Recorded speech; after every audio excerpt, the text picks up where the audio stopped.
ദൈവനാമം മഹത്വപ്പെടുമാറാകട്ടെ. കുഞ്ഞുങ്ങൾക്ക് കഥ ഇഷ്ടമാണെന്ന് അമ്മച്ചിക്കറിയാം. ഇന്ന് നമുക്കൊരു കഥ പഠിക്കാം. അതിനു മുമ്പായിട്ട് നമുക്ക് ഒരു വാക്യം പഠിക്കാം. 1 തെസ്സലോനിക്കർ 4:13 വാക്യം. സഹോദരന്മാരെ, നിങ്ങൾ പ്രത്യാശയില്ലാത്ത മറ്റുള്ളവരെ പോലെ ദുഃഖിക്കാതിരിക്കേണ്ടതിന് നിദ്ര കൊള്ളുന്നവരെക്കുറിച്ച് അറിവില്ലാതിരിക്കരുത് എന്ന് ഞങ്ങൾ ആഗ്രഹിക്കുന്നു. ഒന്നും കൂടെ ആ വാക്യം പഠിക്കാം. സഹോദരന്മാരെ, നിങ്ങൾ പ്രത്യാശയില്ലാത്ത മറ്റുള്ളവരെ പോലെ ദുഃഖിക്കാതിരിക്കേണ്ടതിന് നിദ്ര കൊള്ളുന്നവരെക്കുറിച്ച് അറിവില്ലാതിരിക്കരുത് എന്ന് ഞങ്ങൾ ആഗ്രഹിക്കുന്നു. ഒരു ദിവസം ഒരു ആട്ടിടയനായ ഒരു സഹോദരനുണ്ടായിരുന്നു. സഹോദരൻ്റെ പേര് ആൽബർട്ട് എന്നായിരുന്നു. അപ്പോൾ ആ സഹോദരന് നല്ല വിശ്വാസമുള്ള ഒരു സഹോദരനായിരുന്നു. വിദ്യാഭ്യാസം അധികം ഇല്ലെങ്കിലും കർത്താവിൽ പൂർണ്ണമായിട്ട് വിശ്വസിക്കുകയും ആശ്രയിക്കുകയും കർത്താവിന് വേണ്ടി പ്രവർത്തിക്കുകയും ചെയ്ത ഒരു വ്യക്തിയായിരുന്നു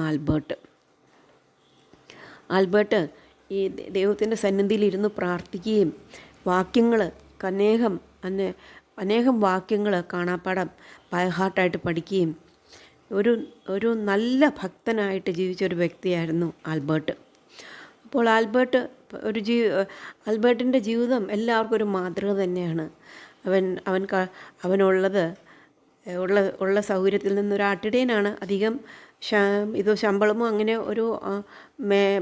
ഇതൊന്നും ഇല്ലെങ്കിലും അനേക ദൈവമക്കളെ അതുകൊണ്ട് മുഖാന്തരമായിട്ട് സഹായിക്കുകയും അതുപോലെ തന്നെ ദൈവത്തിൻ്റെ വചനം പ്രസംഗിക്കുകയും ദൈവത്തിൻ്റെ സുവിശേഷം മറ്റുള്ളവരോട് പറയുകയും കർത്താവിനായിട്ട് ജീവിക്കുകയും ചെയ്ത ഒരു സാക്ഷിയായ ഒരു വ്യക്തിയായിരുന്നു ആൽബർട്ടിന്. അപ്പോൾ ആൽബർട്ട് പ്രായമായി സുഖമില്ലാതെ കിടപ്പായിപ്പോയി. അപ്പോൾ അവിടുത്തെ സഭാ ശുശ്രൂഷകൻ ആൽബർട്ടിനെ വിസിറ്റ് ചെയ്യാനായിട്ട് വന്നു. അപ്പോൾ ആൽബർട്ടിനെ വിസിറ്റ് ചെയ്യാനായിട്ട് അവിടെ വന്നു. ആൽബർട്ടിൻ്റെ അടുത്ത് വന്നിരുന്നപ്പോൾ മകളുണ്ടായിരുന്നു. മകൾ ജെയിൻ ആൽബർട്ടിനോട് സഭാ ശുശ്രൂഷകനെ ആൽബർട്ടിൻ്റെ അടുത്ത് കൊണ്ടുപോയി. അത് കഴിഞ്ഞതിന് ശേഷം ജെയിൻ അവിടെ നിന്ന് അവളുടെ ജോലിക്കായിട്ട് പോയി. അപ്പോൾ സഭാ ശുശ്രൂഷകൻ വന്ന് ആൽബർട്ടിനോട് വന്നു കഴിഞ്ഞപ്പോൾ ആൽബർട്ട് സഭാ ശുശ്രൂഷകനോട് പറഞ്ഞു, എനിക്ക് ഭയമാണ്, എനിക്ക് മരിക്കാൻ ഭയമാണ്. അപ്പോൾ സഭാ ശുശ്രൂഷകൻ ചോദിച്ചു, ആൽബർട്ടെ, നീ മരിച്ചാൽ എവിടെ പോകുമെന്നുള്ള നിശ്ചയം നിനക്കുണ്ടോ? ഞാൻ രക്ഷിക്കപ്പെട്ട ദൈവത്തിൻ്റെ മകനാണ്. ഞാൻ എൻ്റെ കർത്താവിനെ ചെറുപ്പത്തിൽ ഏറ്റുപറഞ്ഞ് രക്ഷകനായിട്ട് സ്വീകരിച്ചു. എൻ്റെ പാപങ്ങളെ ഏറ്റുപറഞ്ഞു. കർത്താവിനെ ഞാൻ രക്ഷകനായിട്ട് സ്വീകരിച്ചതുകൊണ്ട് ഞാൻ ദൈവത്തിൻ്റെ മകനാണ്. ഞാൻ സ്വർഗത്തിൽ പോകുമെന്ന നല്ല നിശ്ചയം എനിക്കുണ്ട്. അപ്പോൾ ചോദിച്ചു, എന്തുകൊണ്ടാണ് പിന്നെ ഭയപ്പെടേണ്ട? എന്നിട്ടും ആൽബർട്ട് പറഞ്ഞു, എനിക്ക് ഭയമാണെന്ന്. അപ്പോൾ ഈ സഭാ ശുശ്രൂഷകൻ അവനോട് നമ്മളിന്ന് പഠിച്ച വാക്യത്തെക്കുറിച്ച് പറഞ്ഞു. അറിയാലോ, കർത്താവായ യേശു ക്രിസ്തു ഈ ലോകത്തിലേക്ക് വന്നു. അവൻ മരിച്ചുയർത്തെഴുന്നേറ്റു. അവൻ ഇന്ന് സ്വർഗത്തിൽ ജീവിക്കുകയാണ്. അവൻ മരിച്ചുയർത്തെഴുന്നേറ്റതുകൊണ്ട് ക്രിസ്തുവിൽ മരിക്കുന്ന നാമും ഉയർത്തെഴുന്നേൽക്കും. അപ്പോൾ ആൽബർട്ട് പറഞ്ഞു, അതും എനിക്കറിയാം. അത് കഴിഞ്ഞിട്ട് പിന്നെ വചനത്തിലുള്ള അനേക വാക്യങ്ങൾ ഈ സഭാ ശുശ്രൂഷകൻ അവനോട് പറഞ്ഞു. ഞാൻ നിന്നെ കൈവിടുകയില്ല, ഉപേക്ഷിക്കുകയില്ല, എല്ലാ നാളും കൂടെയുണ്ട് എന്ന് അനേക വാക്യങ്ങൾ പറഞ്ഞപ്പോൾ അതൊക്കെ എനിക്കറിയാമെന്ന് പറഞ്ഞു. അപ്പോൾ പെട്ടെന്ന് ഒരു ആട്ടിടയനായ ഒരു ആൽബർട്ടിൻ്റെ ജീവിതത്തിൻ്റെ ചര്യയെക്കുറിച്ച് ഈ സഭാ ശുശ്രൂഷകൻ ഒന്ന് ഓർത്തു. അത് കഴിഞ്ഞിട്ട് ചോദിച്ചു, 21 സങ്കീർത്തനം അറിയാമോ എന്ന് ചോദിച്ചു. അപ്പോൾ പറഞ്ഞു, എനിക്കറിയാം, 21 സങ്കീർത്തനം എനിക്ക് നന്നായിട്ടറിയാം എന്ന് പറഞ്ഞു. അപ്പോൾ അത് കഴിഞ്ഞിട്ട് ആ സങ്കീർത്തനം ഞാൻ വേണമെങ്കിൽ ഈ പ്രായത്തിലും ഏറ്റുപറയാമെന്ന് പറഞ്ഞു. ആൽബർട്ട് സങ്കീർത്തനങ്ങൾ മുഴുവനായിട്ട് അത് പറഞ്ഞു. അത് കഴിഞ്ഞിട്ട് അപ്പോൾ ആ സഭാ ശുശ്രൂഷൻ ചോദിച്ചു, ആ 4-ാം വാക്യത്തിൽ കൂരിരുൾ താഴ്വരയിൽ കൂടി നടന്നാലും ഞാൻ അനർത്ഥവും ഭയപ്പെടുകയില്ല എന്ന് പറയുന്നത് എന്താണെന്ന് ഞാൻ പറഞ്ഞു തരാമെന്ന് ആൽബർട്ടിനോട് പറഞ്ഞു. അപ്പോൾ ആൽബർട്ട് ആദ്യം വിചാരിച്ചു, എനിക്കറിയാം എന്ന് പറഞ്ഞു കഴിഞ്ഞതിന് ശേഷം ആൽബർട്ടിനോട് പറഞ്ഞു, നീ ആടിനെ മേയ്ക്കുവാനായിട്ട് പോകുമ്പോൾ ഈ താഴ്വരകളിൽ നമ്മൾ പോകുമ്പോൾ സൂര്യൻ്റെ വെട്ടമില്ലാത്ത ആ സ്ഥാനം ഇത് ബാക്കിലാകുമ്പോൾ നിഴൽ കാണാറുണ്ടോ എന്ന് ചോദിച്ചു. ഈ കൂരിരുൾ താഴ്വര എന്ന് പറഞ്ഞാൽ നിഴലുകളാണ്. നിൻ്റെ നിഴൽ നീ അവിടെ കാണാറുണ്ടോ എന്ന് ചോദിച്ചു. ഉണ്ട്, ഞാൻ ആ നിഴൽ ചില സന്ദർഭങ്ങൾ നമ്മൾ ആടിനെയും കൊണ്ട് പോകുന്ന ആ സന്ദർഭങ്ങളിൽ ആടിൻ്റെ നിഴലും കാണാം, എൻ്റെ നിഴലും ഇങ്ങനെ ഇങ്ങനെ ഇതായിട്ട് കാണാം. പിന്നെ ബാക്കി വലിയ ചില മരങ്ങളുടെ അല്ലെങ്കിൽ ഇതിൻ്റെ ഓട്ടൽ രീതിയിലുള്ള നിഴലും കാണാം. അപ്പോൾ സഭാ ശുശ്രൂഷകൻ ആൽബർട്ടിനോട് ചോദിച്ചു, ആ നിഴലിനെ നിനക്ക് പേടിയുണ്ടോ എന്ന് ചോദിച്ചു.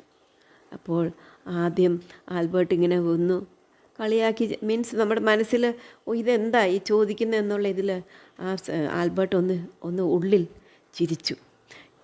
എന്തിനാ നിഴലിനെ പേടിക്കേണ്ട ആവശ്യം എന്താണെന്ന് ചോദിച്ചു. അത് കഴിഞ്ഞിട്ട് സഭാ ശുശ്രൂഷൻ ചോദിച്ചു, ഈ നിഴൽ എത്ര നേരത്തേക്കുണ്ടെന്ന് ചോദിച്ചു. അപ്പോൾ നിഴൽ കുറച്ച് സമയത്തേക്കേ ഉള്ളൂ, അത് കഴിഞ്ഞ് സൂര്യൻ്റെ ഇത് വന്നു കഴിയുമ്പോൾ ആ നിഴൽ അപ്രത്യക്ഷമാകും. സൂര്യൻ നല്ല ഇതോടുകൂടി ശോഭിച്ചു കഴിയുമ്പോൾ, അല്ലെങ്കിൽ സൂര്യൻ്റെ ഇത് വന്നു കഴിയുമ്പോൾ ആ നിഴൽ പിന്നെ അത് കാണാനില്ലാതെ വരുമെന്ന് പറഞ്ഞു. അപ്പോൾ ആ നിഴലിനെ പേടിയുണ്ടോ എന്ന് ചോദിച്ചു.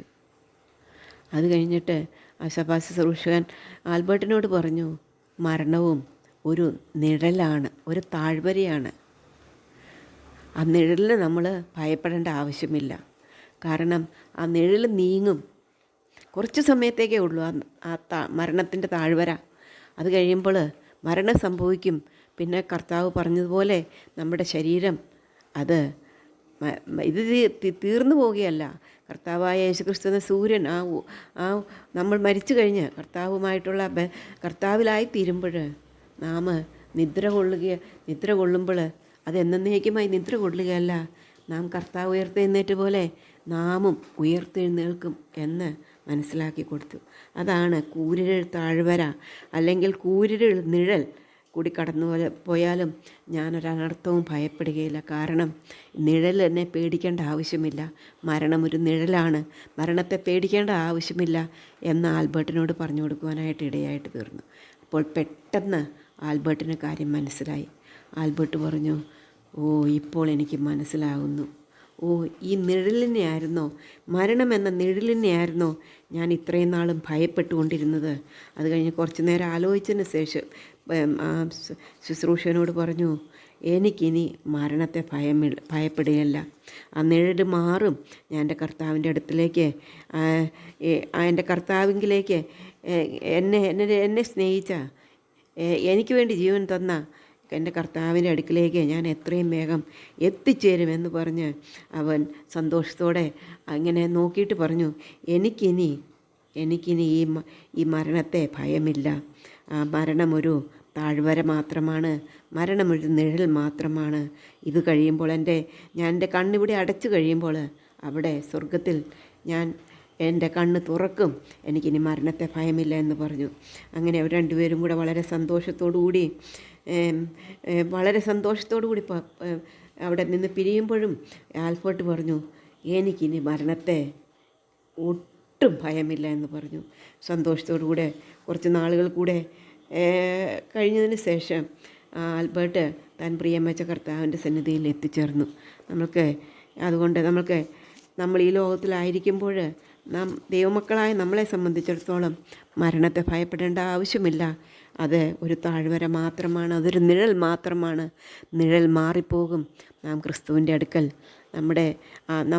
നമുക്ക് മുമ്പായിട്ട് ഉയർത്തെഴുന്നേറ്റ കർത്താവിൻ്റെ അടുക്കൽ എത്തിച്ചേരും. നമുക്ക് ആ പ്രത്യാശയോടുകൂടി ജീവിപ്പാൻ കർത്താവ് നമ്മളെ സഹായിക്കട്ടെ. നമ്മൾ പഠിച്ച വാക്യം ഒന്നും കൂടെ നമുക്ക് പഠിക്കാം.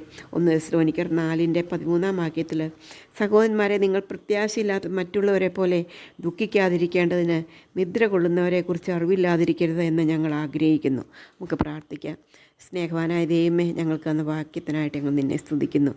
ഈ ലോകത്തിൽ ജീവിക്കുമ്പോൾ കൂരിരുൾ താഴ്വര ഞങ്ങളുടെ ജീവിതത്തിലുണ്ട്. അതിനെ ഭയപ്പെടാതെ കർത്താവെ, അങ്ങയിലുള്ള പ്രത്യാശയോടുകൂടി ജീവിപ്പാൻ അങ്ങ് ഞങ്ങൾക്ക് വേണ്ടി മരിച്ചുയർത്തെഴുന്നേറ്റ് സ്വർഗത്തിൽ ജീവിക്കുന്നു. ഞങ്ങളും മരിച്ചു കഴിഞ്ഞാൽ ഉയർത്തെഴുന്നേറ്റ് സ്വർഗത്തിൽ ജീവിക്കും എന്ന പ്രത്യാശയോടുകൂടി ജീവിപ്പാൻ ഞങ്ങളെ സഹായിക്കണമേ. ഞങ്ങളുടെ തെറ്റുകളെയും കുറ്റങ്ങളെയും ഞങ്ങളോട് ക്ഷമിക്കണമേ. പാപങ്ങളെ ക്ഷമിക്കണമേ. പ്രാർത്ഥന കേട്ടുകൊണ്ട് സ്തോത്രം. യേശു കർത്താവിൻ്റെ നാമത്തിൽ താഴ്മ വിനയമായിട്ട് അപേക്ഷിക്കുന്നു. ആമീൻ. ഇത് കുഞ്ഞുങ്ങൾക്ക് ഇഷ്ടപ്പെട്ടെങ്കിൽ എന്ത് ചെയ്യണം? സബ്സ്ക്രൈബ് ചെയ്യണം. മാത്രമല്ല ഷെയർ ചെയ്യണം. സബ്സ്ക്രൈബ് ചെയ്യുമ്പോൾ ബെല്ലൈക്കണിലും കൂടെ കൈയമർത്തുമ്പോൾ ഓൾ എന്ന പ്രൊവിഷൻ കാണും. അപ്പോൾ ഓളിലും കൂടെ കൈയമർത്തിയാൽ ആൻറ്റി എപ്പോഴൊക്കെ ഇടുന്നോ അപ്പോഴൊക്കെ നിങ്ങൾക്ക് കിട്ടും. May God bless you all. By.